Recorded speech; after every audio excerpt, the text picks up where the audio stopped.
वारे सर, त्यांची पूर्ण टीम, या जेतवान विहारावर निष्ठा असणारे तुम्ही सगळे चारकोपचे आणि सगळे आसपासचे तुम्ही सर्व उपासक उपासिका आणि ज्यांचा इथे सन्मान केला गेला, सन्मान मूर्ती म्हणून ज्यांना निवडलं गेलं, त्या या आमच्या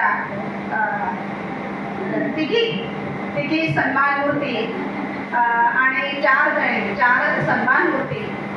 आणि महत्त्वाचं म्हणजे अतिशय सुंदर पद्धतीने सूत्रसंचालन करणाऱ्या आमच्या नंदाताई कांबळे, आमच्या सहकारी आहेत त्या आंबेडकरी स्त्री संघटनेचा एक मजबूत खांब आहे. आणि मी गेल्या वर्षी अंधेरीत आले राहायला, तर अंधेरीत आल्यानंतर माझी त्यांची ओळख झाली आणि ती एका वर्षामध्ये इतकी घट्ट झाली की जशी सावित्रीमाई आणि फातिमा अभिषेक अशा पद्धतीने आम्ही दोघे एकत्र आलो आहोत. आणि मला स्वतःला इतकं बळ मिळाले की जे माझ्या डोक्यात आहे ते सगळं नंदाताईंच्या सोबतीने, नंदाताईंच्या साथीने आम्ही दोघीजणी मिळून ते खरोखरच लवकर प्रत्यक्षात आम्ही आणू शकू, हा एक आत्मविश्वास मला आलेला आहे. आज अतिशय सुंदर पद्धतीने त्या संचलन करता आहेत. अत्यंत निर्मळ मनाच्या अशा त्या आमच्या कार्यकर्त्या. याच बरोबरीने इथे उपस्थित आहेत सर्व मान्यवर. आम्ही नेहमी म्हणतो की आंबेडकरी स्त्री संघटनेचा किंवा आंबेडकरी स्त्री चळवळीतील भगिनींचा, त्यांची काळजी घेणारा भाऊ म्हणून ज्याची ओळख आहे. आणि आमच्या प्रकाशन संस्थेचे वितरक गौतम सांगळे साहेब विक्रोळीत राहतात ते, तर कार्यकर्ता कसा असावा त्याचे एक मूर्तिमंत उदाहरण ते गौतम सांगळे. इथे समोर माझ्या बरेच मान्यवर उपस्थित आहेत. माझ्या माहेरचे जावई खुडकर साहेब इथे आहेत. आमचं पुस्तक ज्यांनी प्रकाशनाच्या आधी बुक केलं ते खापेकर साहेब इथे आहेत. आणि बरेच मान्यवर आपण सर्व चळवळीतले, आपण सर्वांना भगिनी आहेत आमच्या काम करणाऱ्या चळवळीमध्ये. सर्वांना मी मैत्रीपूर्ण जय भीम करते. आणि आज आपण या कार्यक्रमाच्या निमित्ताने मला जे बोलावलं तुमच्याशी संवाद करायला, त्यासाठी मी प्रथमतः आपण सर्वांचे आभार मानते, आपण सर्वांना धन्यवाद देते आणि माझ्या विषयाला सुरुवात करते. सावित्रीमाईंना अभिवादन करत असताना मी माझ्या एका कवितेच्या 4 ओळी उद्धृत करते. त्या अशा आहेत, या सगळ्या रणरागिणींना बघून मला ते आठवल्या इथे बसल्या बसल्या. अंतराळी या मारू भरारी कवेत घेऊ दुनिया सारी. अंतराळी या मारू भरारी कवेत घेऊ दुनिया सारी. आव्हाने पेलू की बाई आव्हाने पेलू की. सावित्रीच्या लेकी आम्ही सावित्रीच्या लेकी.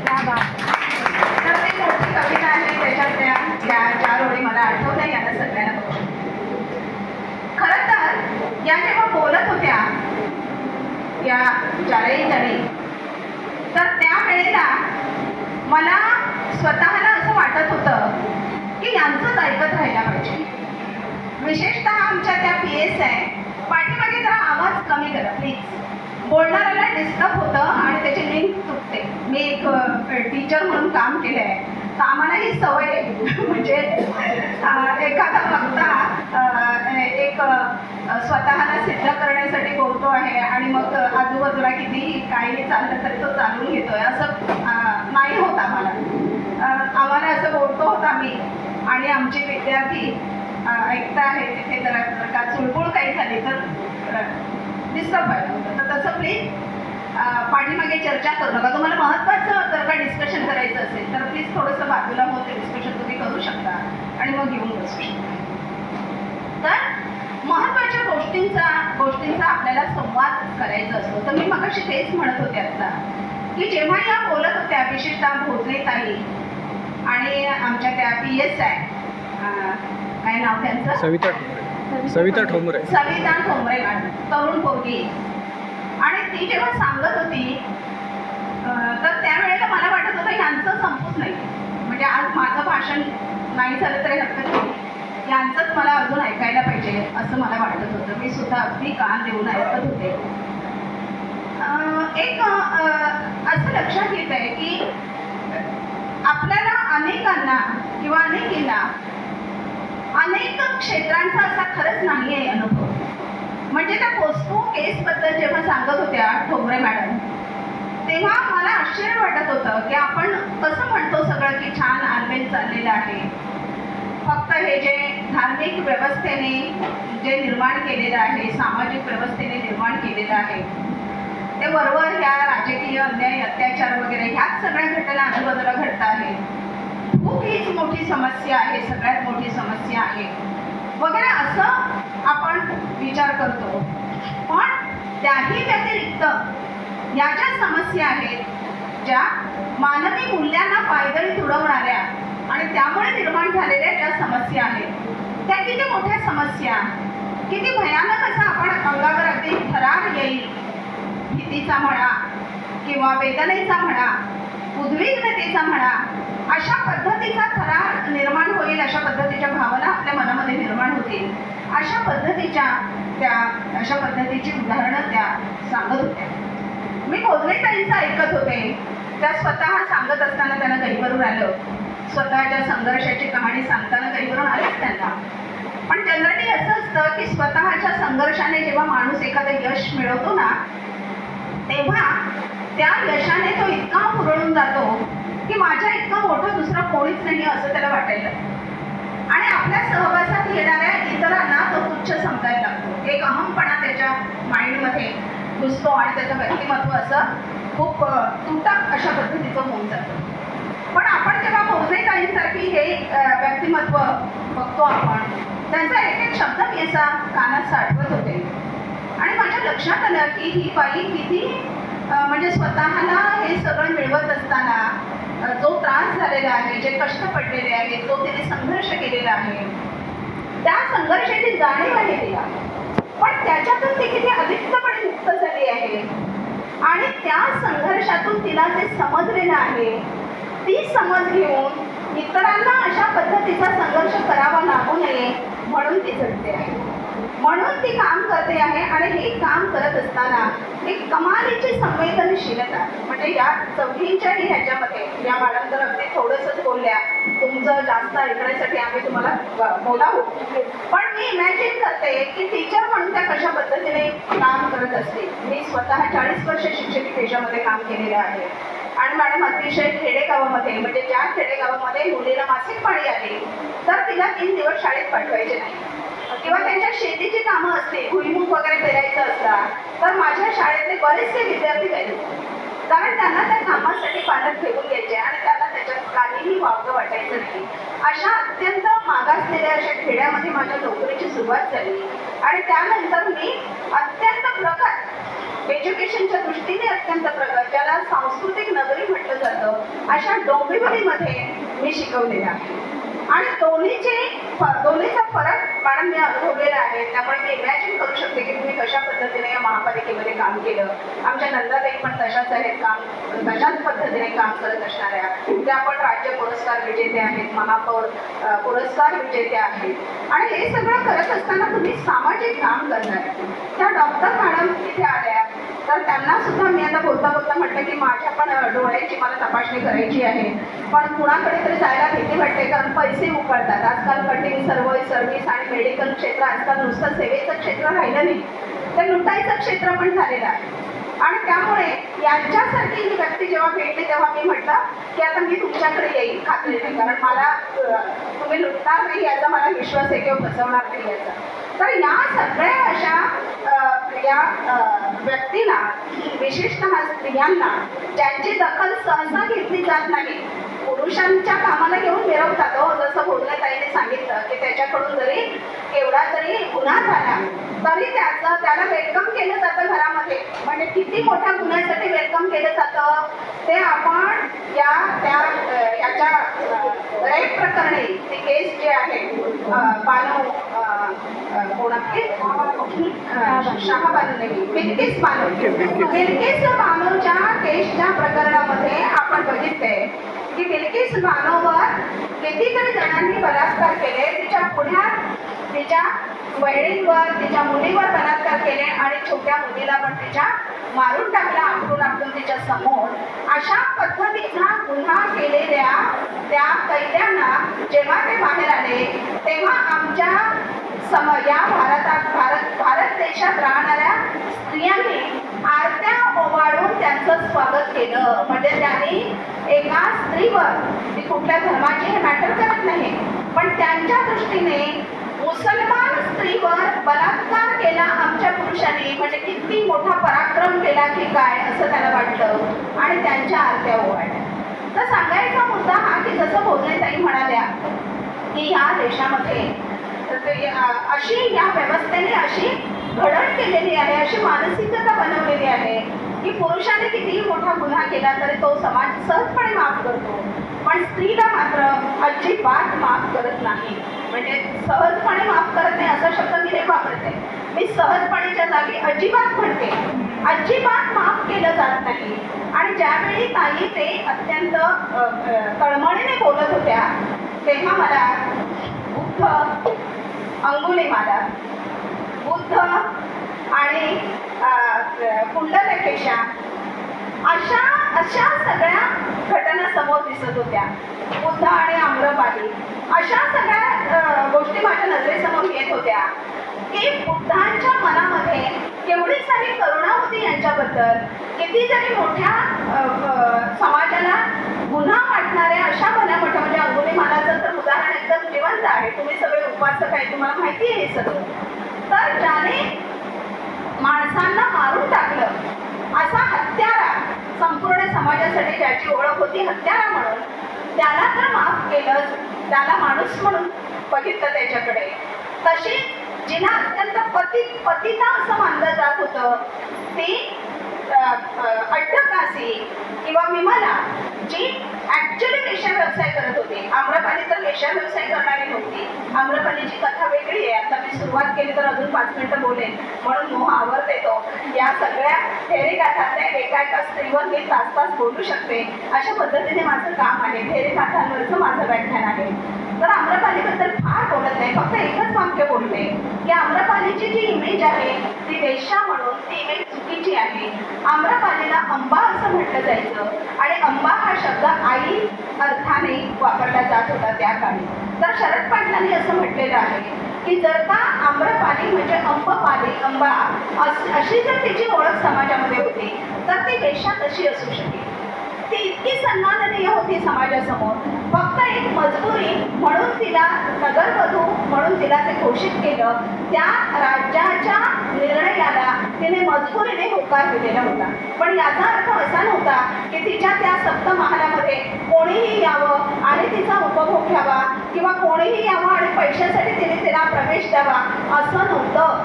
आम्रपालीच्या नुसत्या नखाचं दर्शन होण्यासाठी सुद्धा लोकांना त्या सप्तमहालाच्या खाली तासनतास ताटकळत उभं राहावं लागायचं. अशा पद्धतीचं आम्रपालीचं एक व्यक्तिमत्व होतं. तर म्हणून मी वेश्या, ऍक्च्युली वेश्या म्हणून ज्यांची ओळख होती त्याच्यामध्ये आम्रपालीला मी गणत नाहीये, पण त्याच्यामध्ये विमला होती, त्याच्यामध्ये अट्टकासी होती.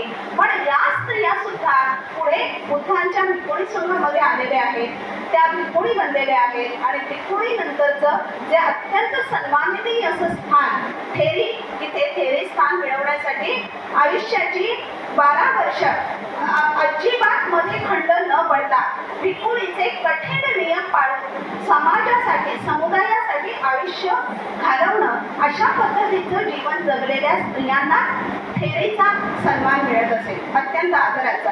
आता तेही म्हटलं जातं की ज्या वयाने वृद्ध आहेत त्या थेरी होत्या. वयाचा प्रश्न नव्हता तिथे.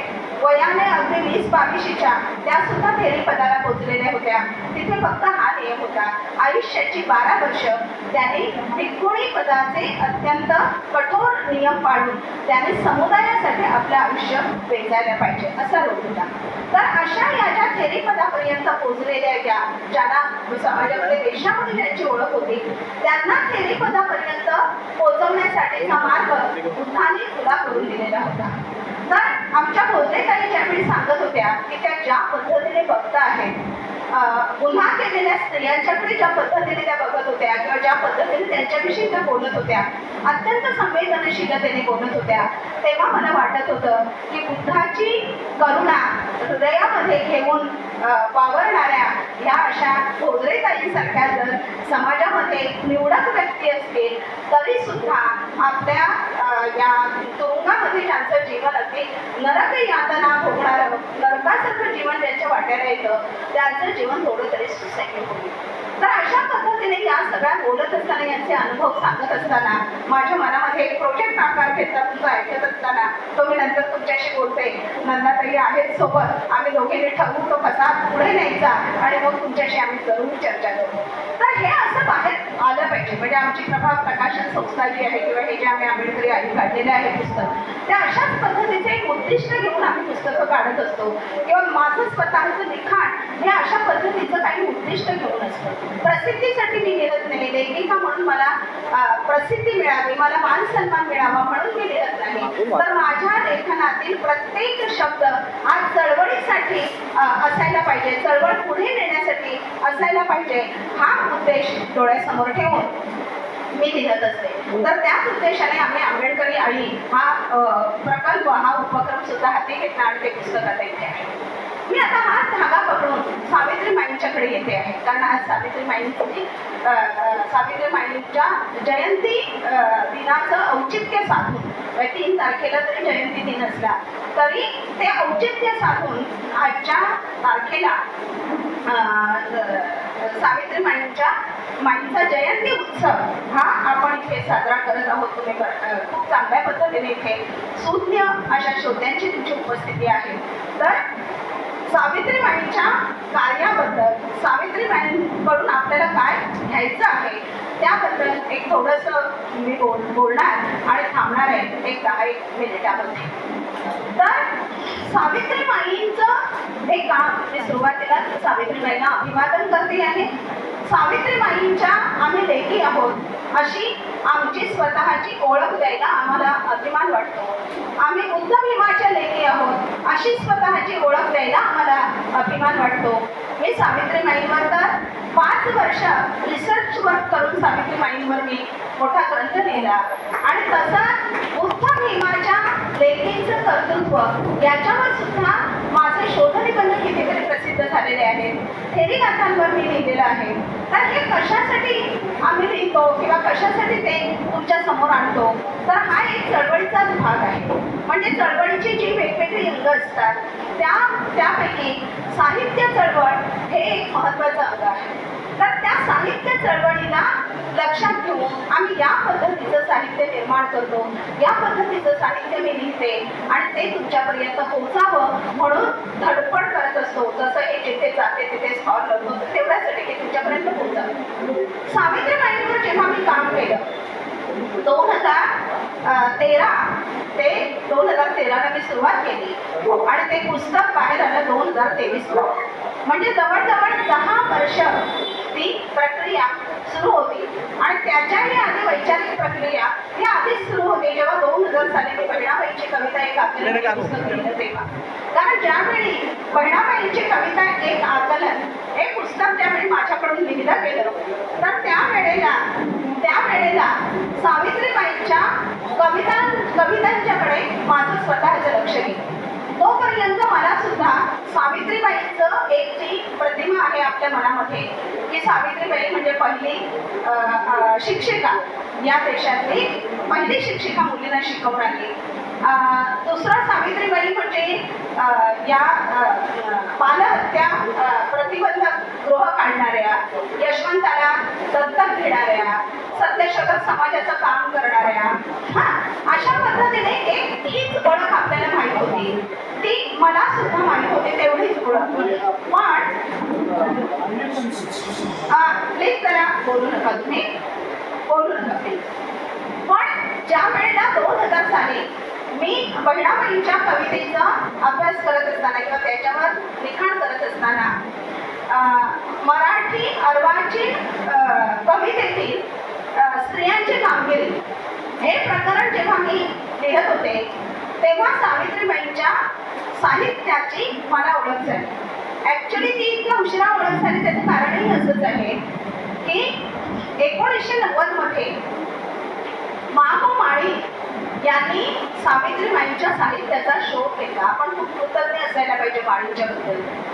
आणि त्यांनी त्याचा शोध घेऊन ते जिथे तिथे अशी विखुरलेली त्यांचं ते साहित्य होतं सगळं, ते साहित्य त्यांनी मोठ्या परिश्रमाने शोधून काढलं. आणि सावित्रीबाई फुले यांचं समग्र वाङ्मय म्हणून ते साहित्य त्याने आमच्या समोर ठेवलं. तर ते जे साहित्य आहे त्या साहित्याचा शोध मला 2000 साली लागला. म्हणजे 97 पासून बहिणाबाई लिहायला सुरुवात केली. आणि मग माझ्या लक्षात आलं की अरे सावित्रीबाईंच्या साहित्यामध्ये म्हणजे ते नुसतंच नॉर्मल साहित्य नाही आहे, नॉर्मल सर्वसाधारण असं वाङ्मय नाही आहे ते. तो अर्वाचीन मराठी साहित्याच्या सुरुवातीचा काळ आहे.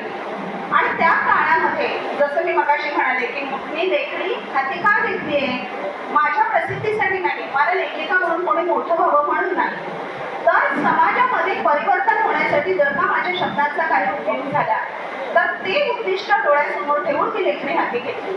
हा आदर्श मला सावित्रीबाईंकडून मिळालेला आहे. की सावित्रीबाईंचं लेखन वाचत असताना माझ्या लक्षात आलं की सावित्रीबाईंनी ज्या वाङ्मयाची निर्मिती केली ते वाङ्मय पूर्णपणे समाजामध्ये परिवर्तन करावं या उद्देशाने त्याने लिहिलेलं आहे. आणि अशा पद्धतीच्या या वाङ्मयाची मराठी साहित्यामध्ये अजिबातच दखल घेतली गेली नाही. पाहिजे तशी दखल घेतली नाही असाही शब्दप्रयोग मी वापरणार नाही. अजिबातच दखल घेतली नाही. उलट त्या काळामध्ये ज्यांनी मातृ लिहिलं त्या कवयित्रींची दखल घेतली गेलेली आहे. नंतर त्या सावित्रीबाईंच्या नंतर 30 वर्षांनी ज्या यांचं केशवसुतांची कविता मराठी वाङ्मयामध्ये आली त्या कवितेची खूप दखल घेतलेली आहे. कारण ती कविता खरोखरीच विद्रोही आहे, खरोखरीच परिवर्तनाचा विचार पेरणारी आहे. त्याच्याबद्दल आम्ही ते नाकारतच नाही. खरोखरच केशवसुतांची कविता आहे श्रेष्ठ. ती देव मोडोनिया तोडोनिया टाकू असं ते म्हणतात, किंवा देवदानवा नरे निर्मिले हे मत लोका कवडू द्या असं ते म्हणतात. म्हणजे देव आणि दानव हे लोकांनी निर्माण केलेले आहे. बाकी सगळ्यांनी हे जे धर्मशास्त्रांनी देव आणि दानव तुमच्यासमोर निर्माण केलेले आहेत ते सगळं खोटं आहे असं केशवसूत म्हणता आहेत आपल्या कवितेमध्ये. तर त्यामुळे केशवसुतांची कविता खरोखरच ग्रेट आहे. आम्ही त्यांच्या ग्रेटपणाला कमी म्हणत नाही.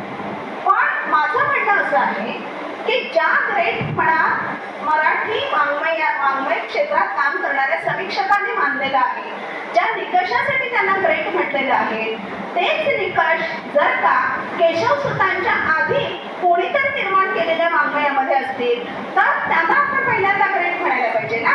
म्हणजे त्याला पहिला मान द्यायला पाहिजे ना ग्रेटपणाचा. आणि सावित्रीबाईंच्या कवितांचा अभ्यास करत असताना मला असं जाणवलं की केशवसुतांपेक्षाही अधिक क्रांतिकारक कविता सावित्रीबाईंनी दिलेली आहे. मग सावित्रीबाईंना आद्य कवयित्री म्हणून सावित्रीबाईंना स्थान मिळालं पाहिजे मराठी वाङ्मयाच्या इतिहासात.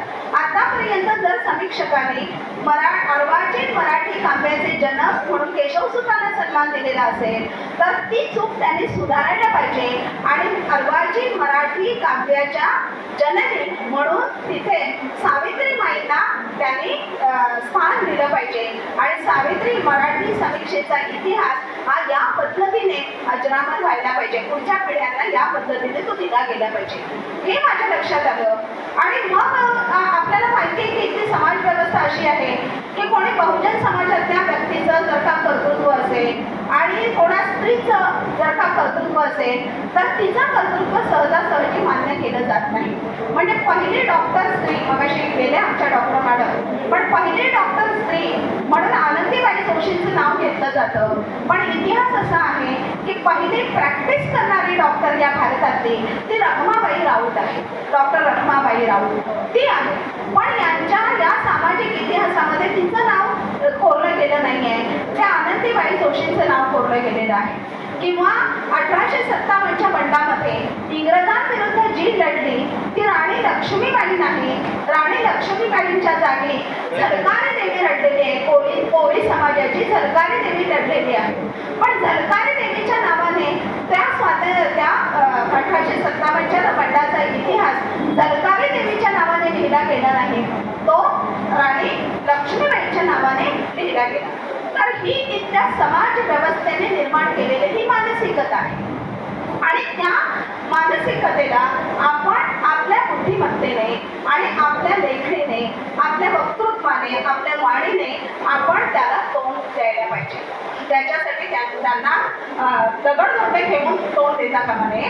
कारण बाबासाहेब आंबेडकरांनी या व्यवस्थेविरुद्ध लढण्यासाठी आपल्याला खूप मोठं शस्त्र दिलेलं आहे आणि हे शस्त्र म्हणजे लेखणी. आपल्या हाती पेन दिलेलं आहे. त्याही आधी सावित्रीमाईने आपल्या हाती पाटी आणि पेन्सिल दिलेली आहे. जी पाटी पेन्सिल ज्योतिराव फुलेंनी पहिल्यांदा सावित्रीमाईंच्या हाती दिलेली आहे. तर अशा पद्धतीचा हा जो सगळा इतिहास आहे हा आपण बघायला पाहिजे. कारण सिद्धार्थ महाविद्यालयामध्ये परवाच्या दिवशी मी फक्त सावित्रीमाईंच्या प्रेम कवितांवर बोलले. कारण तिथे यंग मुलं होते, त्यांना सामाजिक कविता सांगितली असते तर कदाचित ती मुलं बोर झाली असती. तर फक्त आणि फक्त मी प्रेम कवितांवर बोलले. आपल्यापैकी किती जणांना माहिती आहे की सावित्रीमाई प्रेमावर सुद्धा बोलत होत्या. प्रेम ही जी भावना आहे त्या भावनेला सुद्धा सावित्रीमाईने हृदयात स्थान दिलेलं होतं आणि ती भावना अतिशय चांगल्या पद्धतीने सावित्रीमाईने समाजासमोर ठेवलेली होती. अत्यंत धीटपणाने आणि अत्यंत मोकळेपणाने ठेवलेली होती. आपल्यापैकी नाही ना अनेकांना माहिती. तर हे मी काल सांगितल्यावर ते प्राचार्य वगैरे आश्चर्यचकित झाले. ते म्हणले हा पैलू आम्हाला माहीतच नव्हता. आमच्या नंदाताईंनी त्या एका हॉस्पिटलमध्ये गेल्या होत्या भाषण द्यायला आणि तिथे त्यांनी सावित्रीमाईंचा पर्यावरण आणि विज्ञानवादी सावित्रीमाईंचे विचार कसे आहेत या पैलूवर त्यांनी भर दिला होता. तिथले डॉक्टर म्हणाले की हा पैलू सावित्रीमाईंचा आम्हाला माहीतच नव्हता. तर मला तुम्हाला सांगावंसं वाटतं की सावित्रीमाईंच्या व्यक्तिमत्वाचे हे जे वेगवेगळे पैलू आहेत, सावित्रीमाईंच्या कार्यकर्तृत्वाचे हे जे वेगळे वेगळे पैलू आहेत, हे वेगळे वेगळे पैलू आपल्याला ठोसपणे समाजामध्ये मांडता आले पाहिजे. ठोसपणे ते सांगता आले पाहिजे. त्याचं सिद्धांतन आपल्याला करता आलं पाहिजे आणि हे सिद्धांतन हेच खरं आहे हे लोकांनी मानावं. म्हणून ते सिद्धांतन करत असताना आपण योग्य पुरावे त्यांच्यासमोर ठेवायला पाहिजे. हे काम नुसतं तोंडाने बोलून नाही. मी सावित्रीबाई फुले स्वातंत्र्य मीमांसा याच्यामध्ये योग्य पुरावे दिलेले आहेत आणि म्हणून त्यांना ते आज ना उद्या मान्य करावंच लागेल. तर अशा पद्धतीने या सावित्रीबाईंचे जे विविध पैलू आहेत त्याच्यातला फक्त मी एक सामाजिक आणि शिक्षण विषयक असा जो एकत्रित पैलू आहे त्याविषयी 5 मिनिटं मी बोलते आणि मी थांबते आहे असा मी विचार करते. हे मी याच्यासाठी सांगते की आपण काय करतो माहिती का, आपण सर्वसामान्य संसारी माणसं आहोत ॲक्च्युली. आणि ही माणसं आपण ज्यावेळी वावरत असतो समाजामध्ये जीवन जगत असतो त्यावेळी अनेक संघर्षाचे प्रसंग येतात आपल्यासमोर. आणि हे संघर्षाचे प्रसंग कुठून येतात जे बुद्धाने सुद्धा सांगितलेले आहे की तुमच्या दुःखाचं कारण काय आहे. तर दुःखाचं कारण तृष्णा आहे असं बुद्धाने सांगितलेलं आहे. ही तृष्णा कशाची, तर तृष्णा कधी आपल्याला जे हवं आहे ते मिळत नाही. थोडक्यात एका वाक्यात मग जे हवं आहे म्हणजे काय, तर कोणाला प्रसिद्धी हवी असते, कोणाला पैसा हवा असतो, कोणाला विद्या हवी असते, हो की नाही. तर कोणाला अजून काय म्हणजे बोलते त्यांच्या डोळ्यात अश्रू आले तेव्हा त्यांना जी विद्या हवी होती ती त्यांना मिळत नव्हती म्हणून त्या तडफडत होत्या. म्हणजे हे तडफडणं ही सुद्धा तृष्णा आहे. तर कोणती तृष्णा आपल्या जीवनाला हितकारक आहे आणि कोणती अहितकारक आहे हे एकदा आपल्याला कळलं की आपल्या जीवनाच्या उन्नतीचा मार्ग हा खुला होता.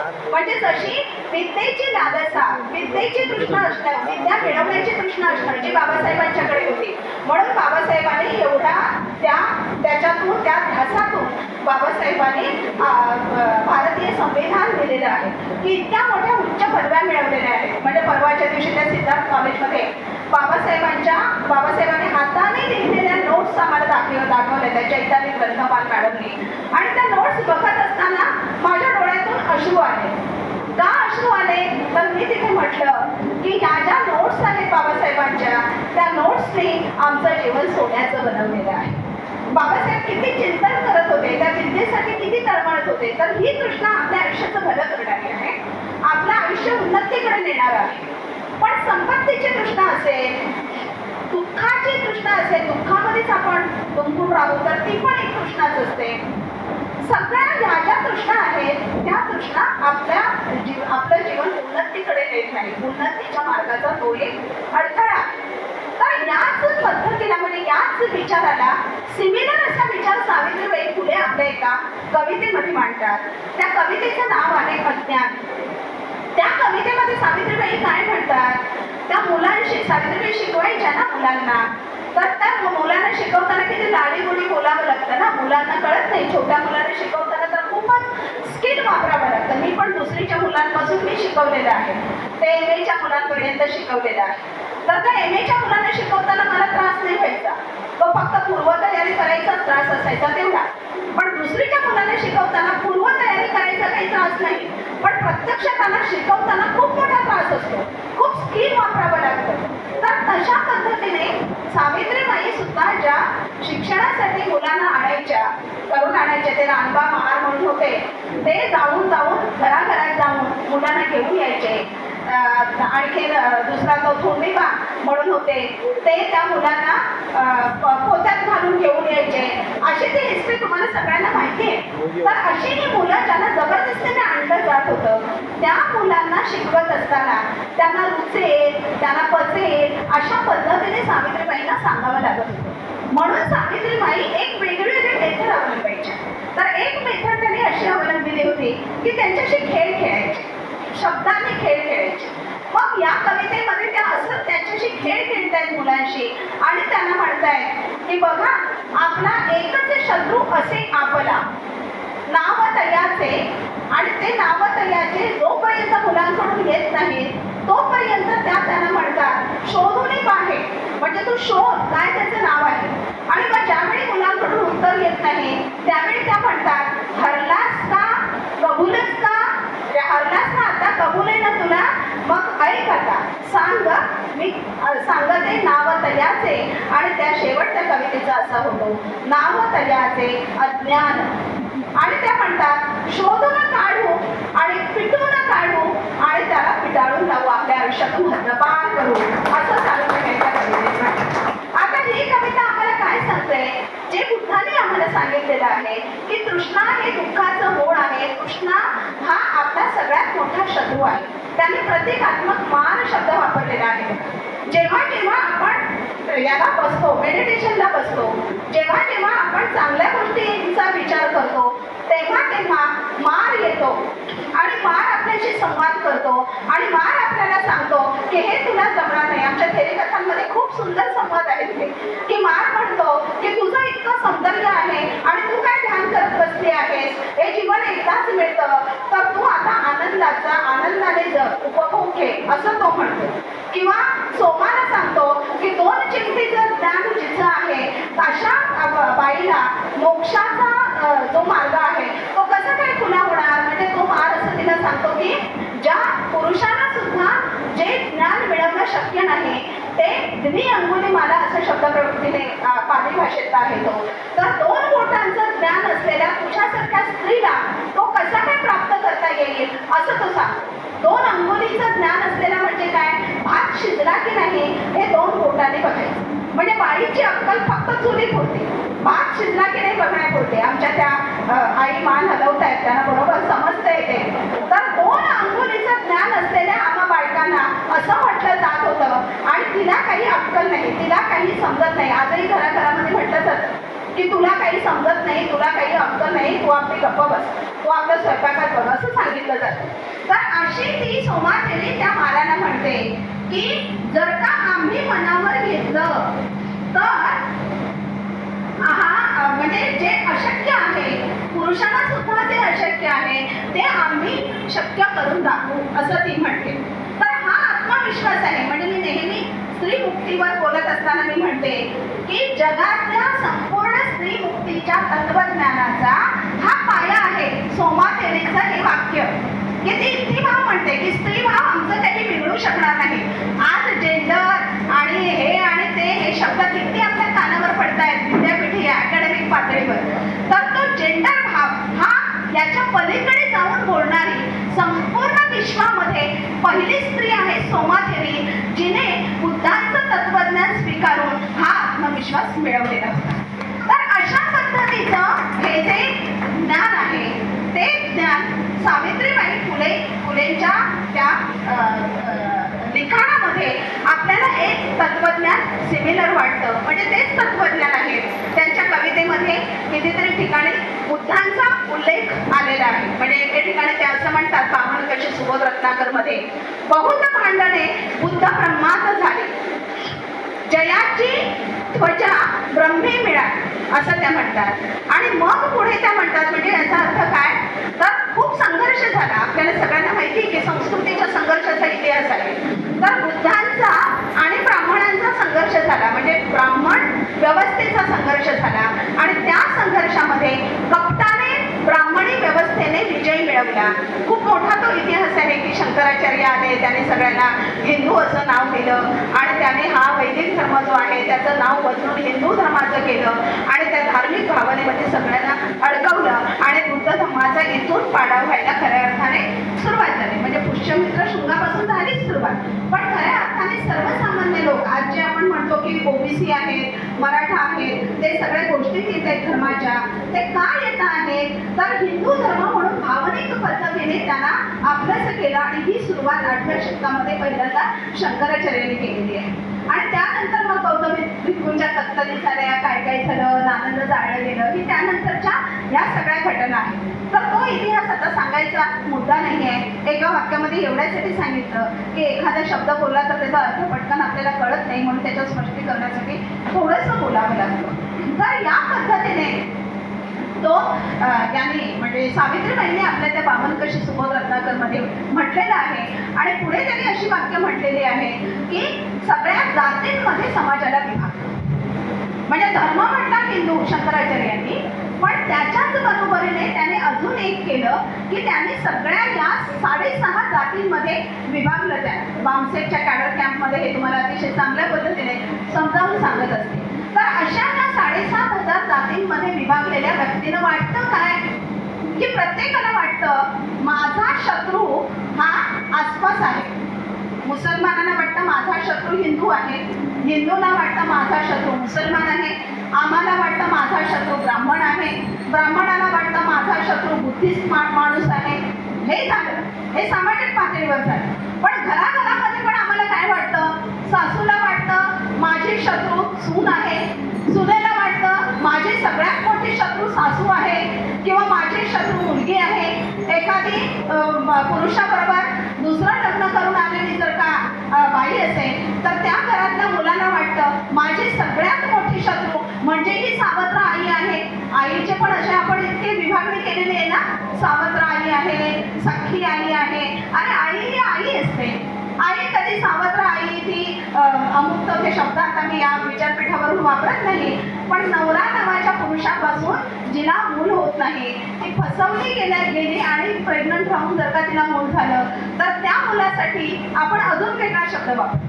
त्या आईला तर आई हा शब्द प्रयोग देत नाही समाज, तिला अजून शिवीस सदृश असा शब्द आहे, तो मी तोंडातून उच्चारत नाही, तुम्हाला सगळ्यांना माहिती आहे. तर आईला अशा पद्धतीचे वेगवेगळे शब्द असतात का? आई ही आई आहे. आंबेडकरी आईमध्ये आम्ही एक प्रकरण असं आहे त्याच्यामध्ये की ती सावत्र आई आहे, ते त्या मुलीला कितीतरी वर्ष माहीतच नव्हतं. महाप्रजापती गौतमी जी आहे तिने सावत्र आई आणि सख्खी आई याच्यातली सीमारेषा पार पुसून टाकली. म्हणजे ध्रुवबाळाची आई लहानपणी आमच्या डोक्यात भरवली, ही कैकई आमच्या डोक्यात भरवली सावत्र आई म्हणून, सिंड्रेलाची आई सावत्र आई म्हणून डोक्यात भरवली. लहानपणी डोक्यात भरवलं जातं सावत्र आई वाईटच असते आणि दुष्ट असते. महाप्रजापती जर अभ्यासक्रमात असेल तर लहानपणीच मुलाच्या मनात असेल की सावत्र आई म्हणून जर का कोणत्या आईचा प्रवेश झाला तर ती आई वाईट नसणार, ती माझ्यावर प्रेम करणारीच असणार. आणि मग एकमेकांवर प्रेम ती दोघं जण करायला लागले की दोघांचंही जीवन किती सुखी होईल, किती समृद्ध होईल सांगा बरं. पण आमच्या या इतिहासामध्ये हे आदर्श दिलेच नाही. आमच्या इतिहासामध्ये जर का पोटातून जन्म घेतलेलं मूल नसेल तरी सुद्धा त्याच्यावर सख्ख्या आईपेक्षा खूप जास्त प्रेम करणारी स्त्री असू शकते, हे आमचा समाज मान्यच करत नाही. सावित्रीबाईंनी आम्हाला हा आदर्श दिलेला आहे.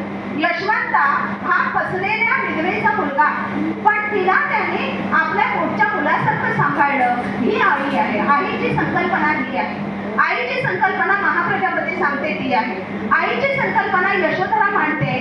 7 वर्षाच्या राहुलला सांगते की तुझ्या पित्याकडे जा, तो तेजस्वी पुरुष तुझा पिता आहे, आणि त्याला सांग की मला तुमचा वारसा मला द्या. हा वारसा कोणता मुद्दा आहे, हा वारसा संपत्तीचा नाहीये, भौतिक संपत्तीचा नाहीये, हा वारसा ज्ञानाच्या संपत्तीचा आहे.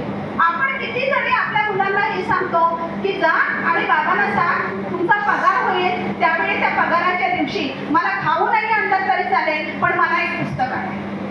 हे कोणती आई सांगते? हे आईला सांगायला पाहिजे, आईने मुलाला शिकवायला पाहिजे. तेव्हा मुलांना अभ्यासाची गोडी लागेल, तेव्हा मुलांच्या पुढे आम्ही हा बाबासाहेबांचा, बुद्धांचा, सावित्रीबाईंचा आम्ही खऱ्या अर्थाने वारसा देऊ. तर हे आम्हाला शिकायला पाहिजे. आमच्या पुस्तकामध्ये अशा आया आहेत, 42 आया आहेत, त्या अशा वेगवेगळ्या प्रकारच्या आहेत, त्या विशिष्ट जातीच्या नाही. तर ह्या जो वारसा आहे, हा वारसा आम्हाला सावित्रीबाईंनी दिलाय, जिजाऊने दिलाय, अहिल्याबाईंनी दिलाय, महाप्रजापतीने दिलाय, यशोधरेने दिला, आणि 9 कोटींची आई जिला आपण म्हणतो त्या माता रमाईने दिलाय. कळलं? तर हा वारसा, या वारशाची ओळख करून द्यावी. आता आपण काय म्हणतो, हा वारसाच्या वेळी बघतो त्यावेळी आम्हाला असं वाटतं की बाबा त्या अलौकिक स्त्रिया होत्या, आमचं जीवन साधं सुद्धा आहे. असं नाही. अशा पद्धतीचा वारसा जो आहे तो जेव्हा तुम्ही अभ्यासता, जेव्हा तुम्ही पाहता, त्या वेळेला तुम्हाला कळून चुकतं की नाही आम्ही सुद्धा हा वारसा जतन करू शकू. पण तो आदर्श म्हणून दिला पाहिजे ना तुमच्या समोर, तर ते काम आम्ही केलेलं आहे.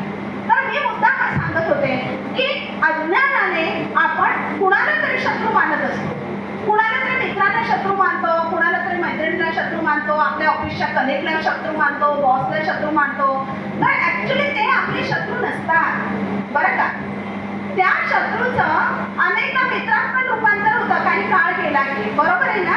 म्हणजे ते खरे शत्रू आपले नसतात. मग खरे शत्रू, खरा शत्रू कोण आहे?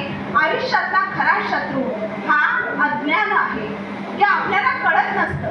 आणि हे अज्ञान आहे, हे अज्ञान नाहीसं करण्यासाठी बुद्धाने आपल्याला मार्ग दिलेला आहे, आर्य अष्टांगिक मार्ग. त्या आर्य अष्टांगिक मार्गाने आपल्याला आपला खरा शत्रू कोण आहे हे ओळखण्याचं ज्ञान आपल्याला मिळतं.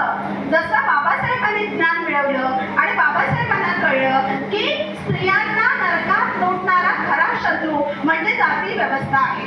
आणि मग बाबासाहेबांनी ग्रंथ लिहिला कास्ट ऑफ इंडिया, हा ग्रंथ लिहिला बाबासाहेबांनी. मग बाबासाहेबांनी ग्रंथ लिहिला हिंदू स्त्रियांची उन्नती आणि अवनती, हा ग्रंथ लिहिला. बाबासाहेबांनी ग्रंथ लिहिला शूद्रपूर्वी कोण होते, हा ग्रंथ लिहिला. आणि अशा पद्धतीने बाबासाहेब या सगळ्या समस्येच्या मुळाशी गेले.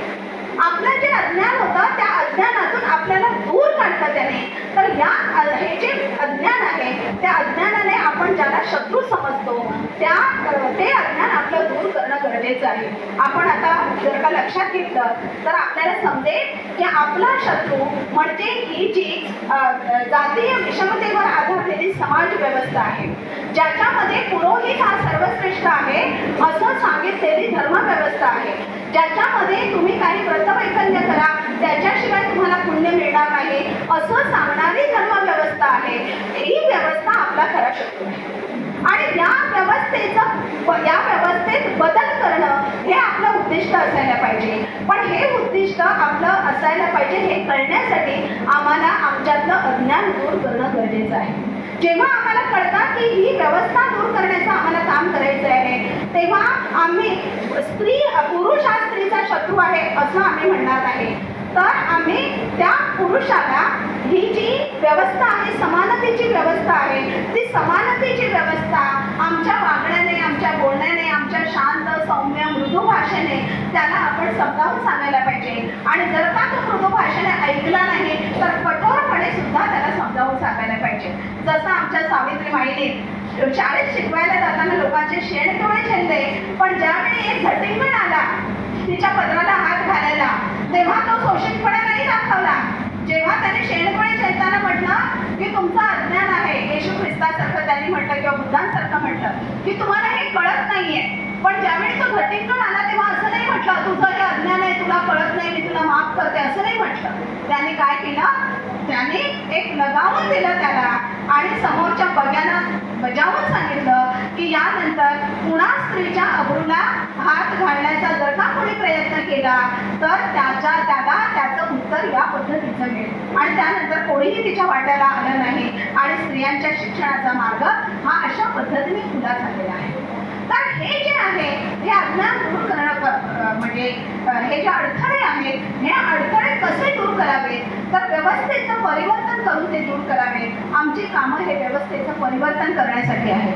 मी जेव्हा आमची आई लिहिलं, एकच उदाहरण सांगते आणि थांबते, तर आमची आई लिहिलं तेव्हा आमच्या कॉलेजच्या प्राचार्य मला म्हणाल्या, मॅडम तुम्ही वडिलांबद्दल फार रागाने नाही लिहिलं. म्हणजे माझ्या बाबतीत असं आहे की माझ्या वडिलांची अजिबातच साथ नव्हती आई. म्हणजे वडिलांना असं वाटत होतं, ते व्यवस्थेचे बळी होते ना, दारिद्र्य होते कितीतरी घरामध्ये, त्यामुळे वडिलांना असं वाटायचं की 2 वेळ पोटभर भाकरी जर मिळायची असेल तर कमावती माणसं पाहिजेत घरामध्ये. मग भाऊ थोडा मोठा झाला तर वडील म्हणायचे त्याला मजुरीला पाठव माझ्याबरोबर. बहीण थोडी मोठी झाली तर ते म्हणायचे की तिला पैऱ्याक म्हणजे मजुरीला घेऊन जा. किंवा ती थोडीशी मोठी झाली, तिला मागणं आलं तर वडील म्हणायचे तिचं लग्न कर त्यांच्या भाषेत, म्हणजे त्या व्यवस्थेने दिलेलं त्यांच्या भाषेत. पण आई हट्ट धरून बसायची. आईने मार खाल्ला वडिलांचा, पण ती म्हणायची की मी पैऱ्यात जाय, पण माझ्या मुलांना मी पैऱ्यात जाऊ देणार नाही. माझ्या पोरांना शिकवून दे, मालवणी भाषेत ती म्हणायची. म्हणजे माझ्या मुलांना शिकू दे, मी जाईन मजुरीला, पण मुलांना मजुरीला नेणार नाही, मुलांना शाळेत पाठवेल, असं ती म्हणायची.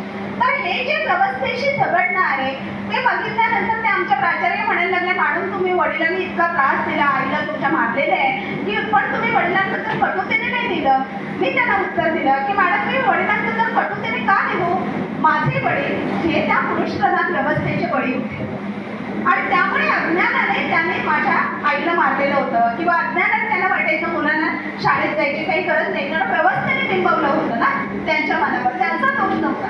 माझं काम काय आहे, तर अशा पद्धतीचं जर का पुरुषांची मानसिकता असेल तर ती मानसिकता माझ्या कामाने बदलवणं हे माझं काम आहे.